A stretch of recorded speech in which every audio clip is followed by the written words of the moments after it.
Bonjour MLK, bonjour à tous.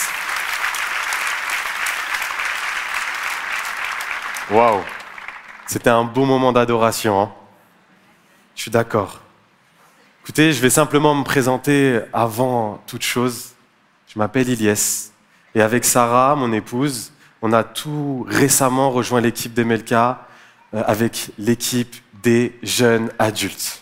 Donc, on sera responsable des jeunes adultes. S'il vous plaît, est-ce qu'on peut juste saluer Sarah qui est là-bas? Coucou Sarah. En cette matinée, j'espère que tu vas bien. J'espère que vous allez bien. Toi qui nous regardes, toi qui es en salle, j'espère que tu vas bien. Et pour être honnête avec vous, moi c'est compliqué ce matin. Pourquoi c'est compliqué? Tout simplement parce que là, je suis en train de chercher dans mes émotions. Donc, si vous voulez bien accueillir tous ensemble mes émotions.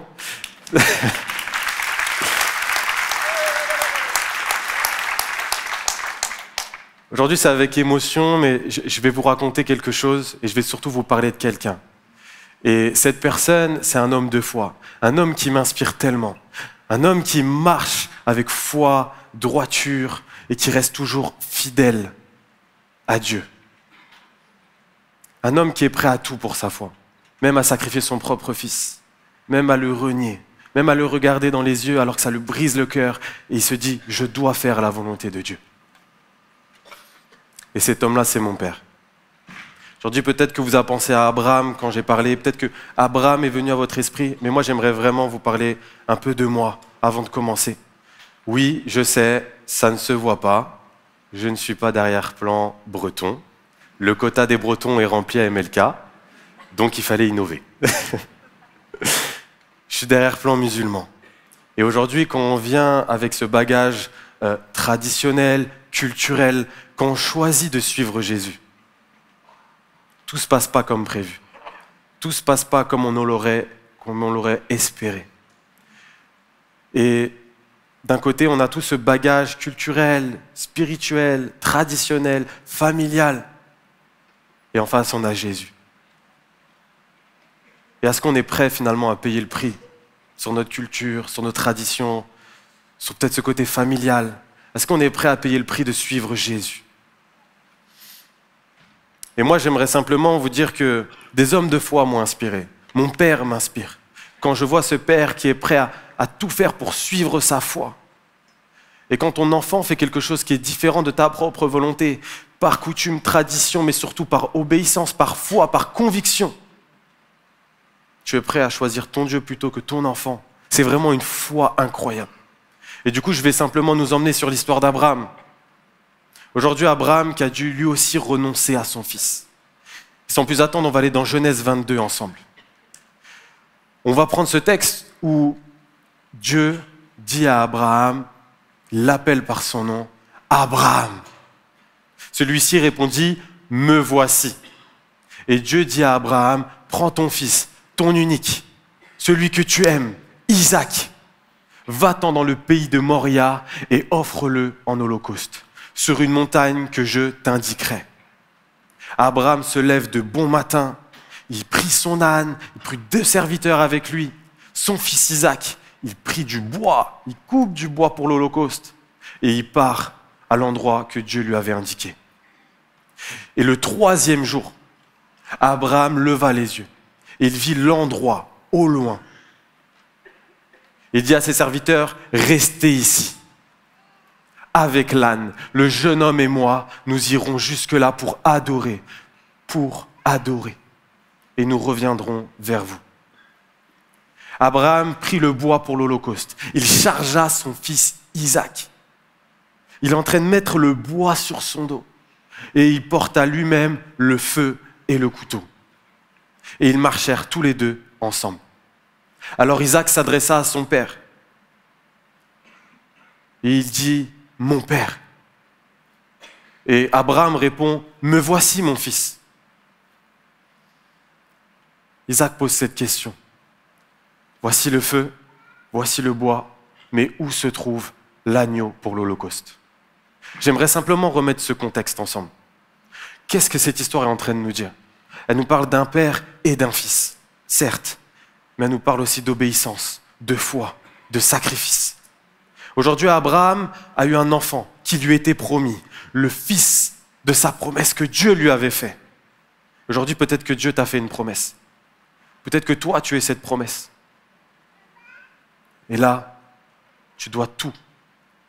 Tu dois vraiment renoncer à toute chose. Abraham est dans cette position où Dieu lui demande de renoncer à de ce qu'il a de plus cher. Ce que Dieu lui avait accordé, cette promesse. Donc j'aimerais simplement qu'on rentre, après avoir contextualisé la chose, mais la foi d'un père. Abraham avait foi. C'était l'homme de la foi. C'était le père de la foi. C'est le père de la foi. Quand on entend le mot Abraham, quand on entend son prénom, on pense directement à la foi. Mais moi j'entends aussi sacrifice. Quand dans le texte on voit que Abraham est parti de bon matin, il n'y avait pas de délai de réflexion. Le lendemain matin, il a pris ses affaires, serviteur, fils, âne, et il est parti décider. On voit que c'est un homme de conviction, mais c'est aussi un homme de sacrifice. Et il met toutes ces choses en place, bien organisées, c'était bien réfléchi, il a tout noté ce que Dieu lui avait demandé, et il s'est organisé avec son plan. Sa conviction. Et aujourd'hui, j'aimerais simplement mettre l'accent sur quelque chose. Le silence que Abraham a eu. Dieu est en train de lui dire de sacrifier son fils et il négocie même pas. Même pas une négociation. Il fait la volonté de Dieu. Il pose aucune question. Il n'essaye même pas de négocier la vie de son enfant. Moi, je vois vraiment une foi incroyable. Et il dit concrètement à ses serviteurs, c'est juste incroyable, restez ici avec l'âne. Le jeune homme et moi, nous irons là-bas pour adorer. Puis nous reviendrons vers vous. C'est la première fois dans la Bible que le mot adorer est cité. Et la première fois qu'on parle d'adoration, on parle de sacrifice. Est-ce que toi, quand tu sacrifies quelque chose, dans ton cœur, tu te dis « je suis en train d'adorer Dieu ». La première fois qu'on parle d'adoration, ce n'était pas de la louange. C'était un sacrifice. La première fois qu'on parle d'adoration, on parle d'un homme qui était en train de tout perdre. Pour vous ouvrir un peu mon cœur, moi je pense qu'on a tous quelqu'un qui nous inspire dans la foi. Des modèles, des exemples, des héros de la foi. Moi c'est mon père, un homme honorable, des convictions profondes, une droiture, une justice, un amour profond pour son Dieu. C'est une foi, un exemple de foi incroyable. Mais la foi engendre des choix.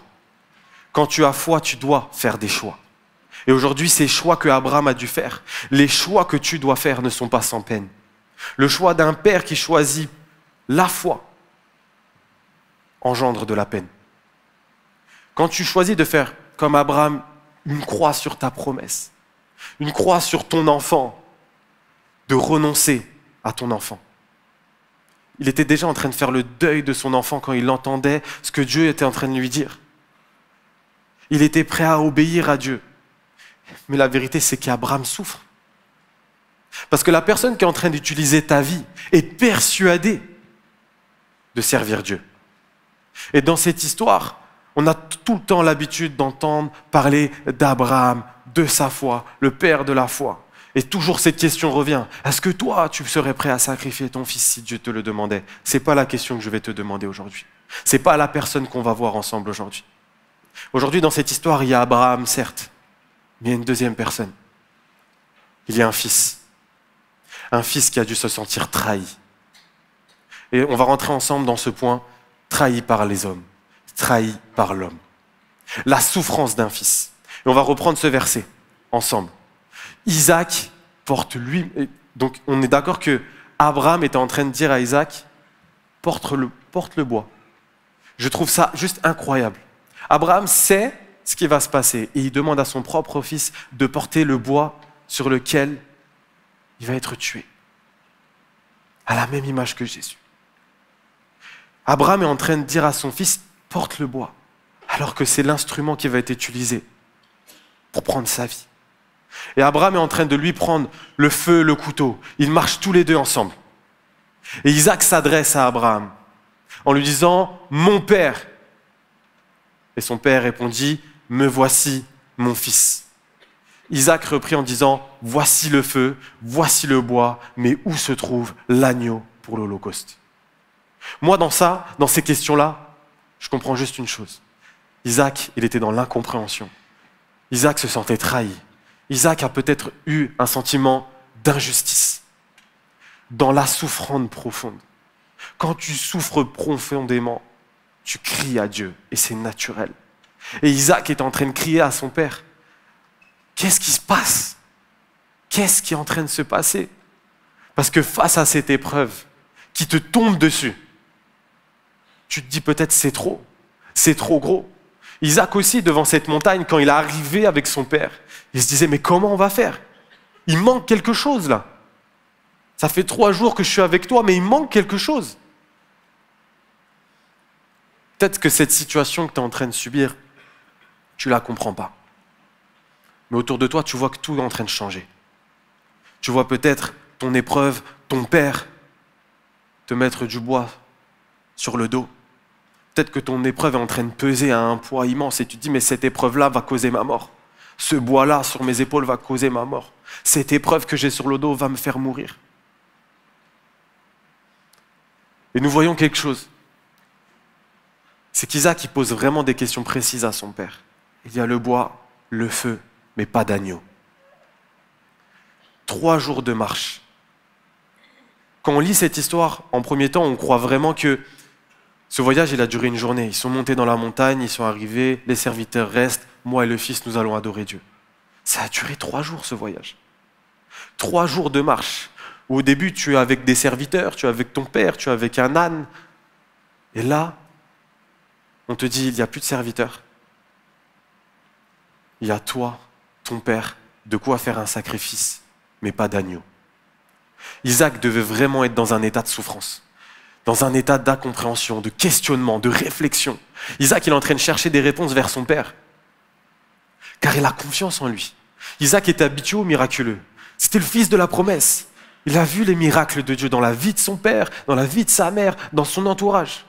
Il se dit, mais mon père va pourvoir à mes besoins. Mon père sait ce qui va se passer. Mais la vérité, c'est qu'Abraham, il n'a aucune réponse concrète à lui donner parce que lui-même ne sait pas pourquoi il doit sacrifier son enfant. Et peut-être que tu peux recevoir des réponses à tes questions, mais tu n'auras pas les réponses que tu attends. Sur le chemin, Isaac, il a dû croiser des troupeaux. Il a dû voir cette belle montagne, des bergeries, des bergers. Il a dû voir des animaux se balader. Et il s'est dit, c'est là. Il va sûrement se passer ce miracle maintenant. Il attendait une vraie réponse de la part de son père. Une vraie réponse. Et même moi, finalement, moi-même dans mon épreuve, j'avais compris ce qui m'attendait. Quand tu décides de suivre Jésus, tu comprends qu'il y a un prix à payer. Tu veux être dans l'amour malgré tout, mais tu comprends qu'il y a un prix à payer. Tu comprends que tu es en train de mettre ta vie en jeu. Tu ne comprends pas concrètement ce qui se passe, mais tu comprends que la tournure, elle n'est pas agréable. Tu comprends qu'en réalité, il y a une autre solution qui n'est pas la tienne. Et moi, en face de cette montagne, comme Isaac, quand je me suis retrouvé tout seul, je me suis retrouvé tout seul devant cette montagne, cette épreuve de ma vie, où j'ai dû accepter de suivre Jésus et tourner le dos au monde entier en me disant, mais tous mes bagages, tout mon passé, en suivant Jésus, je dois faire une croix dessus, mais je ne peux pas, c'est trop dur. Et peut-être que tu es en train de te dire, mais avec mon épreuve, il y a des situations que je vais ne plus avoir. Avec mon épreuve, il y a des situations, des moments de qualité, des moments familiales où je ne serai plus là. Des repas de famille. Quand tu vois des familles heureuses dans un centre commercial, tu te dis, mais Seigneur, pourquoi je ne peux plus avoir ça? Pourquoi le prix à payer, il est trop dur? Quand le monde entier va bien, que le monde me tourne le dos, mais que tout le monde va bien, pourquoi moi je suis seul? Pourquoi cette montagne devant moi est immense, que les serviteurs nous laissent, que l'âne est là en train d'être délaissé aussi, et que c'est moi et mon épreuve, et que je suis écarté de tout? Et sans te rendre compte, finalement, tu attends, tu espères quelque chose de différent, mais de ton prochain. Tu places inconsciemment ta foi dans les circonstances qui t'entourent. Moi-même, j'étais en train de placer ma foi en ce que je voyais. Ces moments de solitude, ces moments où je suis écarté, ces moments où tu n'es peut-être plus invité, ces moments où on ne se comporte plus pareil avec toi. On te rejette.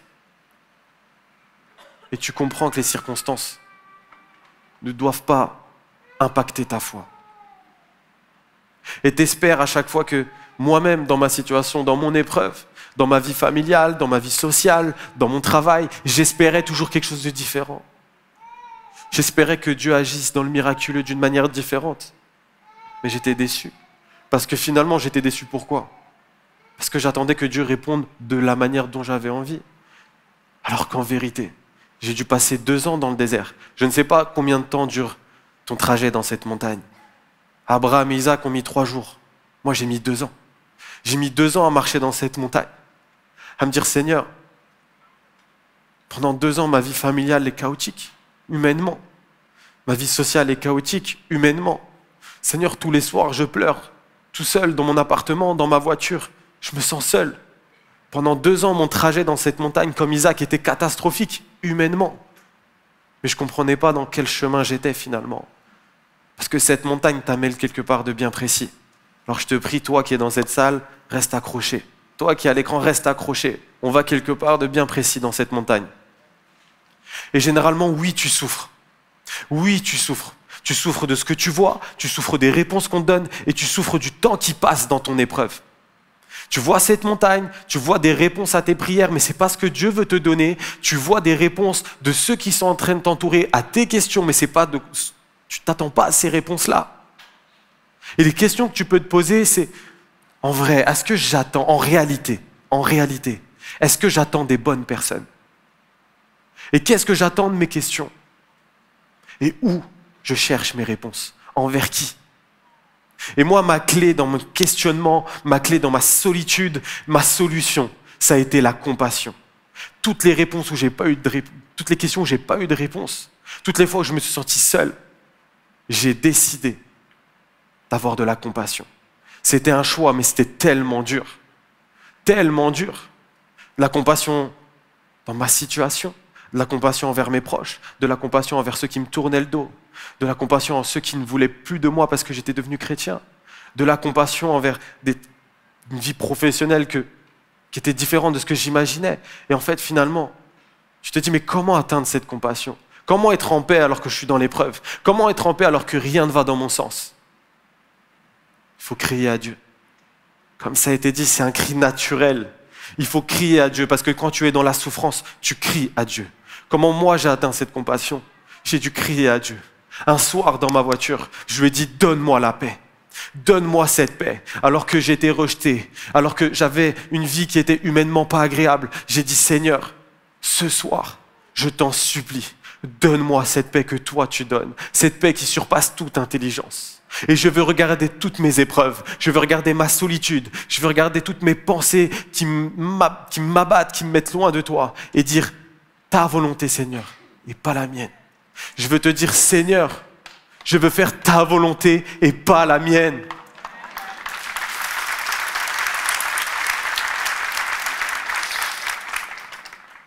Tu arrives à ce moment-là où tu dis à Dieu, quand toi, le monde t'a rejeté, tu as dit, pardonne-leur car ils ne savent pas ce qu'ils font. Seigneur, je veux pardonner car mon entourage, car le travail, car mon épreuve, tous ceux qui sont dans cette épreuve, tous ceux qui me tournent le dos ne savent pas ce qu'ils font. Seigneur, je veux pardonner car ils ne savent pas ce qu'ils font. Et là, tu commences à être rempli de compassion. Ce soir-là, quand j'ai fait cette prière dans ma voiture, seul, désespéré, je me suis réveillé avec une paix immense. Une paix qui venait du ciel, une paix que j'arrivais même pas à expliquer, une paix et une compassion pour les gens qui m'entourent, une paix et une joie incroyable. J'étais au travail, un lieu où tu ne vas pas adorer Dieu. Et j'ai dit non. Là où ma vie est chaotique, maintenant je suis en joie. Maintenant je suis en joie. Maintenant je veux manifester ta compassion, ton amour pour ceux qui m'entourent. Et oui, là tu souffres. Tu souffres peut-être dans ton épreuve. Oui, peut-être que c'est bien beau tout ce que je te dis, mais tu es dans cette montagne. Tu es dans cette épreuve. Et ta situation ne change pas. Tu es rempli de compassion. Mais le Père et le Fils sont en train de souffrir dans cette montagne. C'est ça la réalité. Tu te dis, ma montagne n'est pas en train de bouger, mais tu n'es pas seul. Cette épreuve n'est pas finie. Sois rempli de compassion, ne lâche pas. Peut-être que tu te dis, c'est injuste. Et tu as le droit de te dire que c'est injuste. Tu as le droit de te demander pourquoi je vis ça. Malgré la paix, malgré la compassion, ta situation, ton ascension dans cette montagne, ton épreuve n'est pas terminée. Ta souffrance est encore présente. Oui, c'est vrai. Malgré que j'étais en compassion, j'ai dû faire ce choix à chaque fois, chaque jour, de dire non, je veux ta paix, je veux ta joie. Donc en résumé, tu cries à Dieu. Tu choisis la compassion. Tu choisis le pardon. Parce que rien n'est impossible sans l'action de Dieu. Mais ça ne s'arrête pas là. Ce n'est pas parce que tu as pardonné que ta situation a changé. Isaac était en train de monter dans cette montagne, et plus il était en train de monter, plus c'était dur. Les heures passaient, les jours passaient, ses pensées grandissaient, sa détresse grandissait, l'incompréhension, le doute, ça devient de plus en plus fort. Et j'aimerais qu'on prenne ce verset, quand il dit « Abraham répondit, mon fils, Dieu pourvoira lui-même à l'agneau pour l'Holocauste. » Et ils continuèrent de marcher tous les deux ensemble. Donc Isaac est désespéré, il pose des questions à son père et la réponse que son père lui donne, alors que c'était la personne de confiance pour Isaac, la réponse que son père lui donne, c'est Dieu pourvoira lui-même. Quand il est en train de monter dans cette montagne avec son père, quand son épreuve est en train de s'intensifier, et que finalement ces questions ne sont plus des vraies questions, ça devient des questions rhétoriques qui attendent même plus de réponse.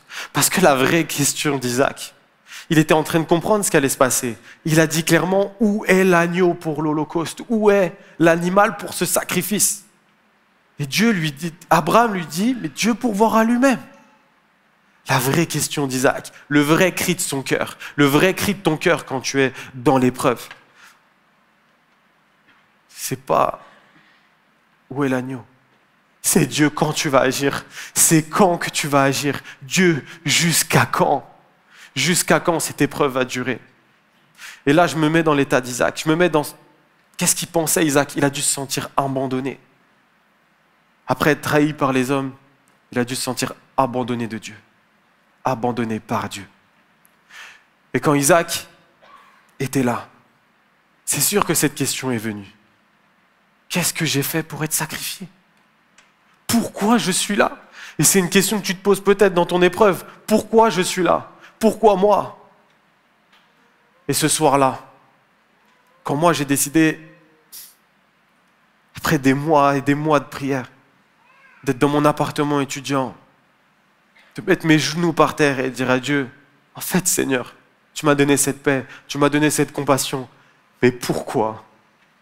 Pourquoi? Pourquoi je suis obligé de prier ce prix? Pourquoi le prix est trop grand? Jusqu'à où tu veux m'emmener? Combien de temps ça va durer? Je paye un prix qui est trop grand, c'est trop lourd. Pourquoi? Tu commences à trouver des solutions qui sont mieux que Dieu. Et là, j'invente des solutions. Tu sais, Seigneur, mon problème, mon épreuve, tu aurais pu la régler en 10 minutes. Surnaturel, un ange descend et la situation est réglée. Des songes où tu te manifestes, où tu es là. Des rêves où les gens voient agir. Non. C'était mes solutions. C'était pas la sienne. Et là, tu es en désespoir. Tu es en désespoir parce que tu es en train de crier à Dieu. Tu lui dis, donne-moi une famille, un ami, quelqu'un qui peut m'aider dans mon épreuve. Une autre solution. Je suis en train de monter dans cette montagne. Où sont les deux serviteurs? Rappelle-les, ils vont nous aider. Donne-moi un ami, un proche, quelque chose. Une solution. Sur le long terme, quand tu montes encore et encore dans cette montagne, encore et encore dans cette épreuve, c'est de plus en plus dur.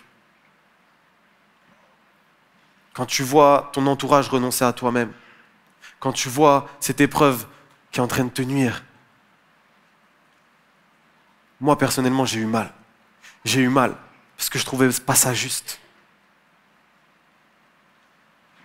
Je ne comprends pas pourquoi je suis en train de vivre cette situation. Peut-être que toi aussi, vraiment peut-être que toi aussi. Tu vis une situation, une épreuve où tu te dis c'est vraiment injuste, je ne mérite pas de vivre ça. Dis-toi que Isaac était dans la même situation. Isaac a posé des questions, Isaac n'a pas eu les réponses qu'il attendait. Et il s'est peut-être dit, je ne suis pas la promesse de Dieu. Finalement, qui suis-je? Dans l'injustice, tu commences à tout remettre en question. Tu ne comprends pas toujours tout. Mais surtout, tu souffres parce que tu ne vois pas la main de Dieu agir, alors qu'il aurait eu tellement d'occasions de pouvoir le faire pendant ton épreuve. Mais le problème, ce n'est pas les réponses qu'on te donne, c'est que Dieu n'agit pas selon ton sens et selon mon sens. Et peut-être que tu te dis, mes proches ont fait une croix sur moi, mon épreuve est en train de me nuire. Ok. Mais est-ce que Dieu, lui, a fait une croix sur moi? Est-ce que Dieu est toujours fidèle dans ma vie? Est-ce que je me pose les bonnes questions? Est-ce qu'il m'aime encore? Qu'est-ce que Dieu a dit sur ma vie? Qui suis-je? Dieu a-t-il changé d'avis? Est-ce que j'ai vraiment compris ce que Dieu voulait de ma vie? Parce que mon épreuve ne s'arrête pas. J'en vois pas le bout. Dieu, jusqu'à quand? Est-ce que ça va durer longtemps? Pourquoi tu n'as pas agi avant? Pourtant, tu avais l'occasion, Seigneur, d'agir. Pourtant, je suis la promesse. Tu es la promesse. Alors pourquoi Dieu n'agit pas? Et Isaac se disait, mais Seigneur, je suis la promesse. Je suis l'enfant de cette promesse. Alors pourquoi mon Père dit, nous allons adorer Dieu? Pourquoi mon Père dit, tu vas pourvoir? Et la suite du verset nous dit quelque chose d'intéressant. Lorsqu'ils furent arrivés à l'endroit que Dieu avait indiqué, Abraham y construisit un autel. Il rangea le bois et il attacha son fils. Abraham est en train d'attacher son fils. Abraham est en train d'attacher son fils Isaac et il le mit sur l'autel, au-dessus du bois. Puis Abraham tendit la main, il prit le couteau pour tuer son fils. En réalité, quand ton épreuve devient concrète et que tu finis par être attaché, sans issue, quelle est ta réaction? Quelle est ta réaction? Quelle est ma réaction? Alors que Dieu est là, que ton Père est là, et que toi tu te retrouves seul, attaché dans ton épreuve. Quelle est ta réaction? Dans ce contexte-là, Isaac, quand on lit ce passage, on croit qu'Isaac était adolescent, il était enfant. Isaac avait plus de 15 ans. Il savait très bien ce qui était en train de se passer. À partir du moment où il a posé des questions à son père, il savait très bien ce qui était en train d'arriver. Et Isaac s'est laissé lier les mains et être un holocauste, être une offrande, être un sacrifice. Contrairement à son père, qui était là pour tout donner, Isaac est venu se donner lui-même. Isaac est venu se donner lui-même. Alors qu'il aurait pu fuir, alors qu'il aurait pu réagir, alors qu'il aurait pu dire à son père, non, je ne veux pas. Il a accepté de s'offrir lui-même. Mais la question que je me pose, c'est moi et toi, quelle est notre réaction face à l'épreuve? Quand l'épreuve est là, au-dessus de nos têtes, et que c'est le moment, est-ce qu'on fuit? Qu'est-ce qu'on choisit de faire? Isaac est resté là. Et moi, j'ai décidé de rester là aussi. Quand j'étais devant cette situation, seul, isolé, et que j'ai dû faire face à des menaces, des insultes qui venaient de l'extérieur, quand j'ai commencé à concrétiser ma foi via les réseaux sociaux, quand j'ai commencé à témoigner de ce que Dieu avait fait dans ma vie. Quand tu fais face au monde qui te tourne le dos, quelle est ta réaction? Quand tes collègues de travail te regardent de travers, quelle est ta réaction? Quand ton propre père te mit à mort, quelle est ta réaction? Aujourd'hui, quand tu es seul contre tous, quelle est ta réaction? Est-ce que tu vas rester passif? Parce qu'à ce moment-là, tu réalises que la situation ne dépend plus de toi. Est-ce que tu comprends que la situation, il ne s'agit plus de ta vie? Il ne s'agit plus d'animaux, il ne s'agit plus de ton père, il ne s'agit plus d'un âne, il ne s'agit plus de serviteurs, il ne s'agit plus de ton entourage. C'est toi ton épreuve et Dieu. Il s'agit de ta propre vie. Alors que tu es lié, c'est le moment de dire « Seigneur, c'est trop lourd pour moi ». Et là, à ce moment-là, quand c'était trop lourd pour moi, j'ai choisi de faire le deuil de moi-même et de dire « Seigneur, ce n'est plus moi qui vis, mais c'est toi qui vis en moi ».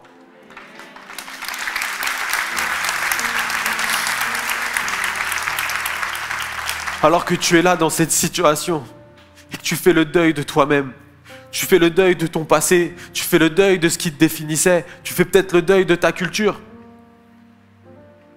Seigneur, ce n'est plus moi qui vis, mais c'est toi qui vis en moi. Est-ce qu'on accepte de faire la volonté de Dieu, peu importe le prix? Et à ce moment-là, moi, j'ai accepté que j'étais plus au contrôle. J'ai commencé à lâcher prise. J'ai commencé à accepter que ce n'était plus moi, mais que c'était à lui de faire quelque chose.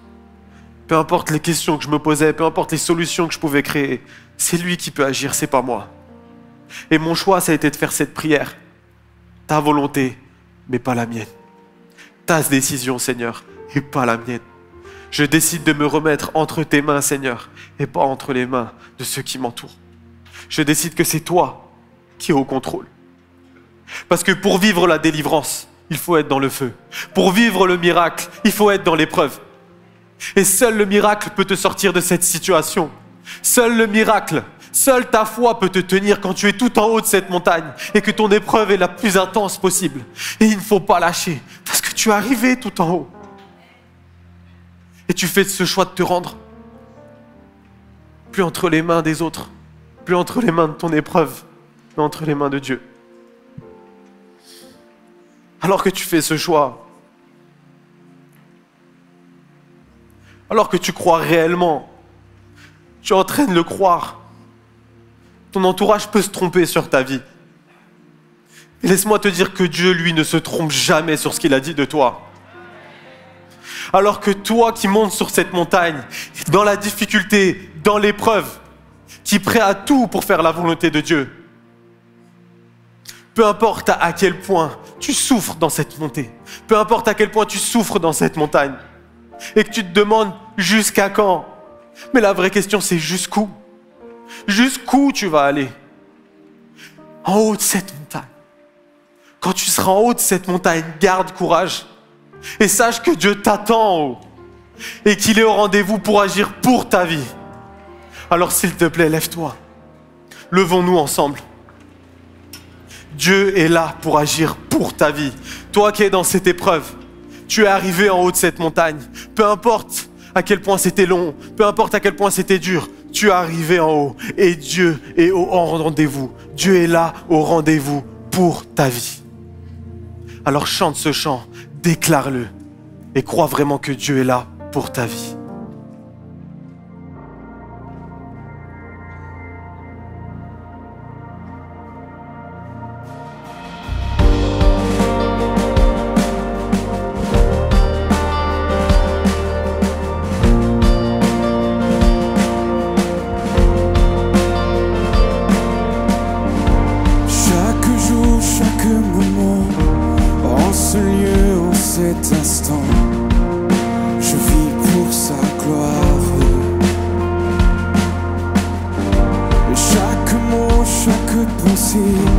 Tout endroit que foulent mes pieds, je vis pour sa gloire. Jésus est tout pour moi. Il est ma vie, ma joie, mon chemin est tracé pour sa gloire.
faite, que ta volonté soit faite, non ma volonté, non ma volonté, mais que ta volonté soit faite, que ta volonté, déclarons-le, non ma volonté, oh non, non ma volonté, mais que ta volonté soit faite, que ta volonté soit faite, non ma volonté, non ma volonté, que ta volonté soit faite, que ta volonté soit faite.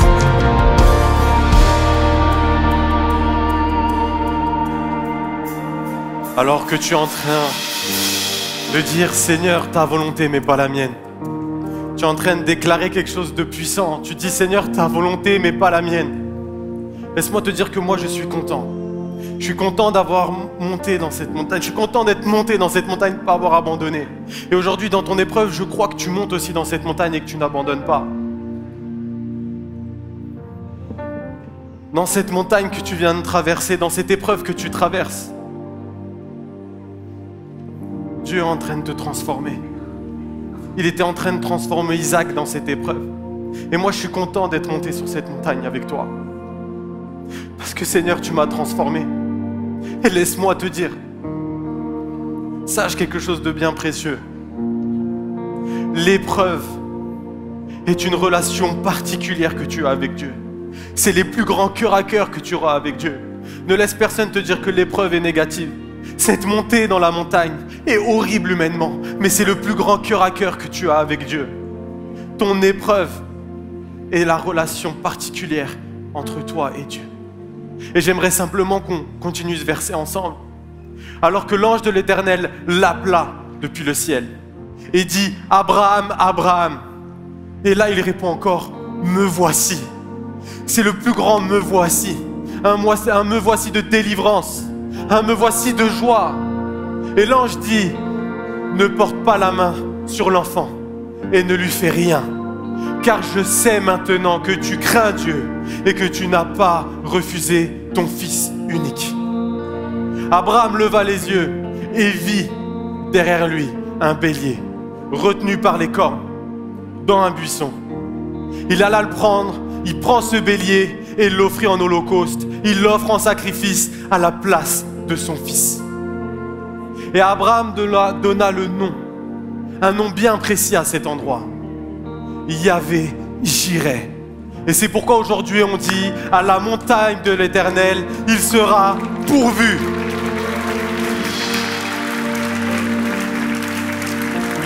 Aujourd'hui, dans ton épreuve, Dieu t'attend.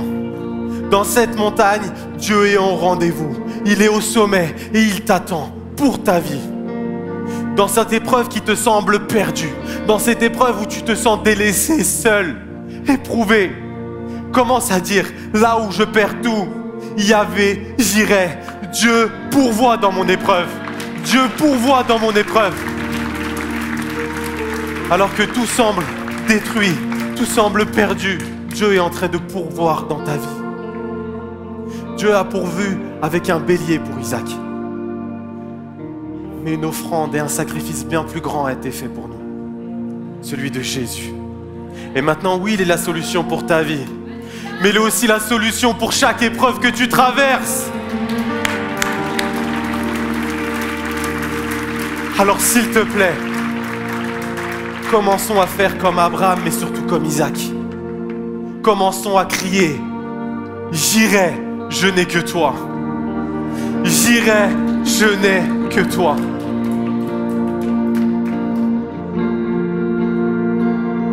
Tu es, j'irai, je n'ai que toi. Oui, tu es, j'irai, je n'ai que toi. En toutes circonstances, oui, je serai comblé, car tu es, j'irai, je n'ai que toi. Oui, tu es, j'irai, je n'ai que toi. Oh, oh.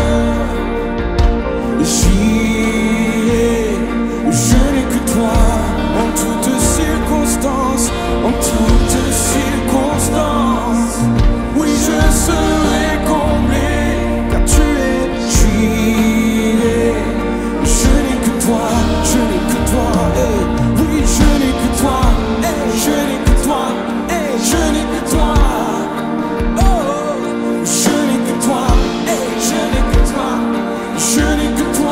sais que tu m'aimes, je sais que tu m'aimes et que tu m'as choisi. Je sais qui tu es, alors je sais qui je suis. Je sais que tu m'aimes bien plus que je ne l'imagine. Oui, je n'ai que toi. Je sais que tu m'aimes. Je sais que tu m'aimes et que tu m'as choisi. Je sais qui tu es. Alors je sais qui je suis. Je sais que tu m'aimes bien plus. Je n'ai que toi. Je n'ai que toi. Je n'ai que toi, Jésus. Je n'ai que toi. Et je n'attendrai que toi. Je n'ai que toi. Déclarons encore. Je n'ai que toi, Jésus, Jésus. Je n'ai que toi. Je n'ai que toi. Je n'ai que toi. Je n'ai que toi. Je n'ai que toi. Je n'ai que toi. Je n'ai que toi. Je n'ai que toi. Je n'ai que toi. Et si Dieu revêt ainsi, et si Dieu revêt ainsi, non, je ne manquerai de. Et si Dieu nourrit ainsi, même les oiseaux du ciel, non, je ne manquerai de rien. Et si Dieu revêt ainsi, même l'herbe des champs, non, je ne manquerai de rien. Non, je ne. Et si Dieu nourrit ainsi, même les oiseaux du ciel, non, je ne manquerai de rien. Je ne manquerai de rien. Non, je ne manquerai de rien. Non, je ne manquerai de rien. Non, je ne manquerai de rien. Je ne manquerai de rien. Non, je ne manquerai de rien. Non, je ne manquerai de rien. Je n'ai que toi. Oui, tu es Jireh. Je n'ai que toi. Toutes circonstances, je serai comblé. Tu es Jireh. Je n'ai que toi.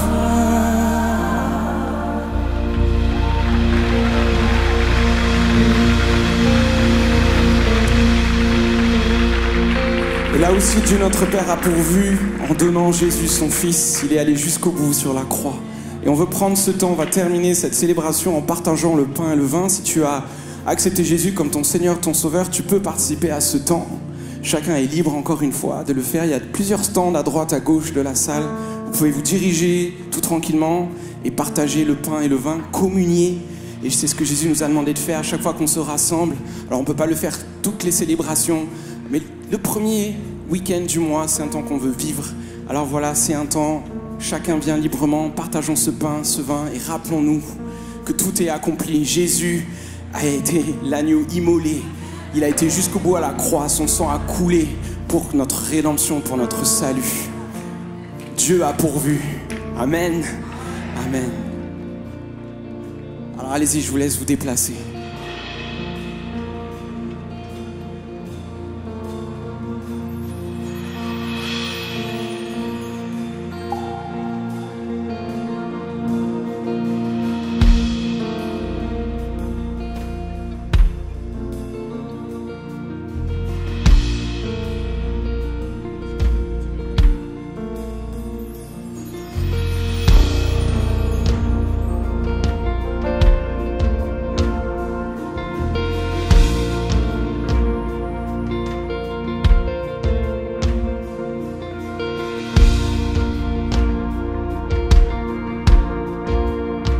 Jésus est tout pour moi. Christ est ma vie, ma joie. Mon chemin est tracé pour sa gloire.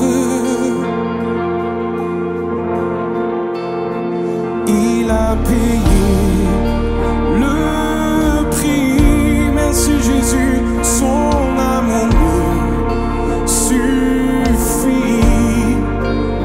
Je suis livré, sauvé pour sa gloire.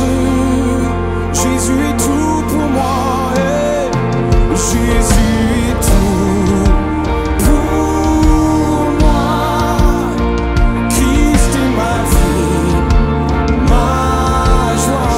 En tout temps, mon chemin est tracé pour sa gloire. Il a payé le prix.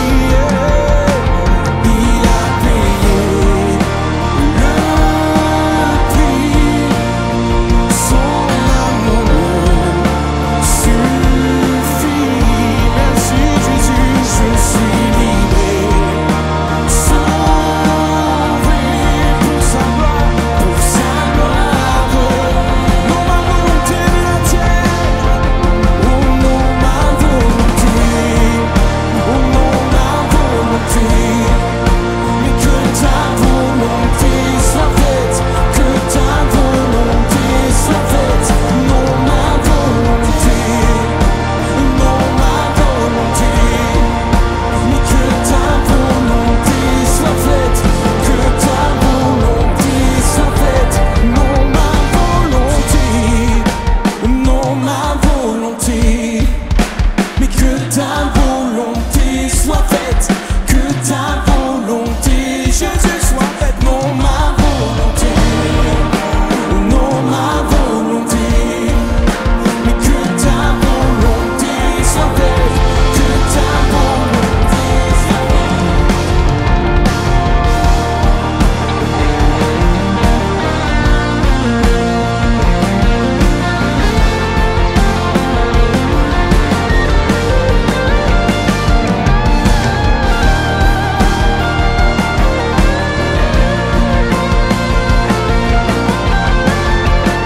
Jésus est tout pour moi.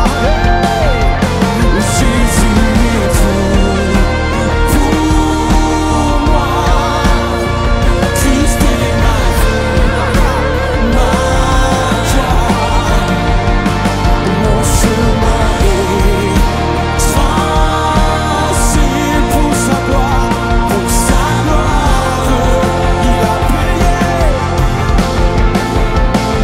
il a payé le prix.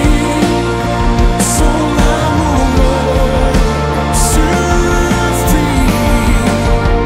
Je suis livré, sauvé pour sa gloire.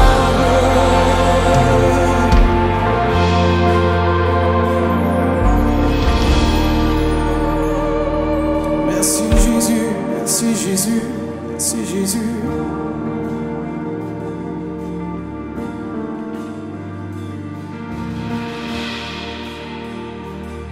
Merci Jésus, merci Jésus.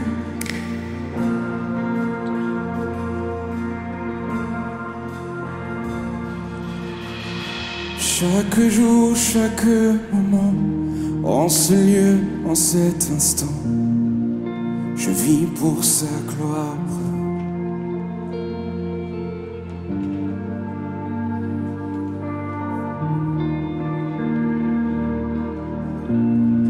Oui, je vis pour ta gloire. Chaque jour, chaque moment, en ce lieu, en cet instant, je vis pour sa gloire.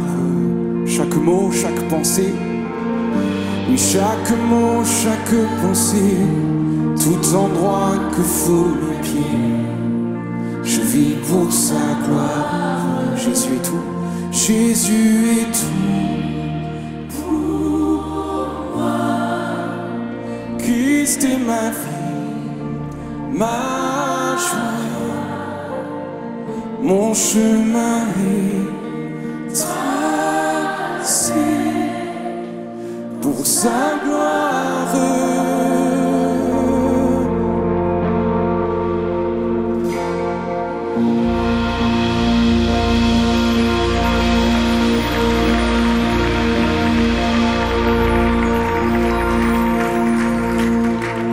Quelle joie d'être avec vous. Vous pouvez reprendre place, ceux qui sont en salle, vous qui êtes devant votre écran. Je suis tellement fier de voir cette nouvelle génération de jeunes hommes, de jeunes femmes qui se lèvent pour Dieu et qui sont courageux. Je sais qu'il y a beaucoup de jeunes qui sont en présentiel à MLK. Peut-être toi, devant ton écran, tu as un petit peu plus d'expérience et d'âge.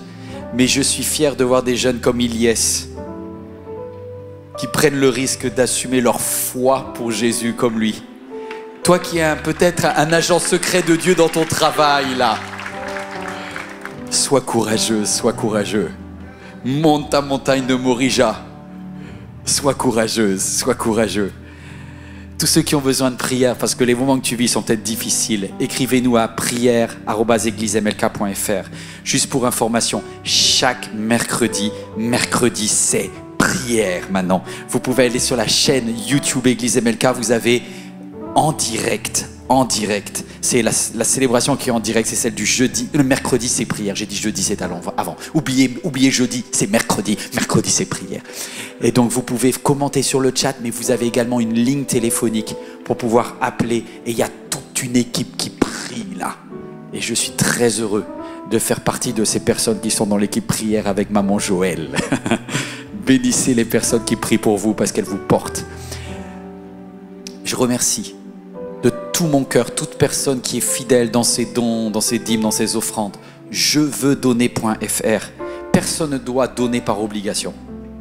Mais quand tu reconnais Dieu comme l'auteur, comme celui qui pourvoit dans ton travail, dans tes finances, tu dis je servirai l'Éternel. Et la part de l'Éternel, dans ma vie, c'est la première. Donc ça se voit aussi dans mes finances.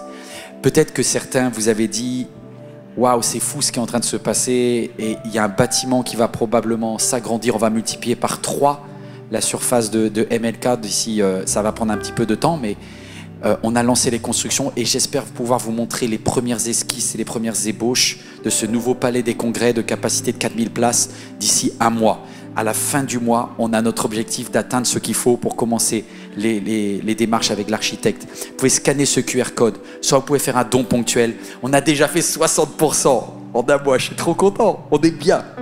Perdons pas le rythme. Merci pour votre générosité. On va réussir, enfin c'est bien parti. Merci pour tous ceux qui ont donné ponctuellement. Si quelqu'un veut le faire encore, merci, on a besoin d'une place en plus. Voilà. Aujourd'hui, Ilyes va faire tous ses cultes. Il y a 6 célébrations ce week-end. C'est une folie. Je voudrais une place en plus. Voilà. Et c'est très beau ce que Dieu veut faire. Si vous voulez faire un don ponctuel, c'est possible. Et si vous voulez faire un don régulier, parce que vous n'avez pas beaucoup de moyens, mais vous pouvez mettre 20 € de côté par mois. Merci de faire partie de ceux qui, avec des finances que peut-être certains trouveront limitées, investis dans un beau projet, ça portera un fruit qui, j'espère, sera illimité pour la grâce de Dieu. Vous avez un rôle à faire là-dedans. Et puis, pour tous les jeunes adultes, c'est-à-dire la moitié de l'église MLK, on ne va pas se mentir, rendez-vous à 16h30 pour la meilleure célébration. C'est la petite dernière. Et tous ceux qui connaissent les familles nombreuses, vous savez que maman et papa, ils sont toujours plus cool avec le petit dernier. Et bien ça se passe comme ça à MLK, la best-of, la meilleure célébration, c'est celle de 16h30 le dimanche, c'est le dernier né, c'est celui à qui on laisse tout passer, et ça va être extraordinaire, arrêtez de venir à 11h30. C'est trop la galère de vous garer, arrêtez de vous mettre en stress, arrêtez de venir à 9h30, arrêtez, bon, vous allez me dire mais c'est tout, mais à 16h30 il reste encore de la place, c'est le petit dernier. Profitez d'un bonus spécial louange, c'est top. Est-ce que vous avez passé un bon moment ? Allez, on se lève et on va dire à Dieu, tu es ma lumière. Tu es ma lumière.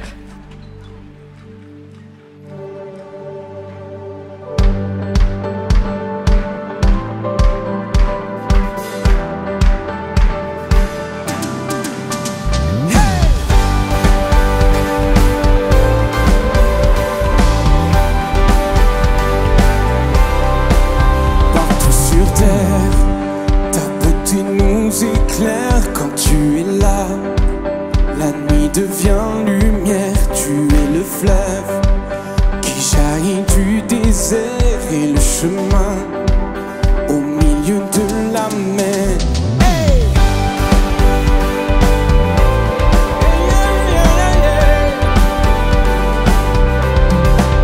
Partout sur terre, ta beauté nous éclaire quand tu es là. La nuit devient lumière, tu es le fleuve qui jaillit du désert et le chemin au milieu de la mer. Tu es la lumière, tu ne m'oublies jamais. Tu es l'espoir, tu vis en moi. Et dans l'obscurité, tu ne paries jamais. Tu es l'espoir, tu viens éclairer ma voix.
Soyez bénis, excellente semaine. Seigneur vous accompagne en toutes choses, en tout temps, et n'oubliez pas, son nom est Yahweh, Jireh, celui qui pourvoit.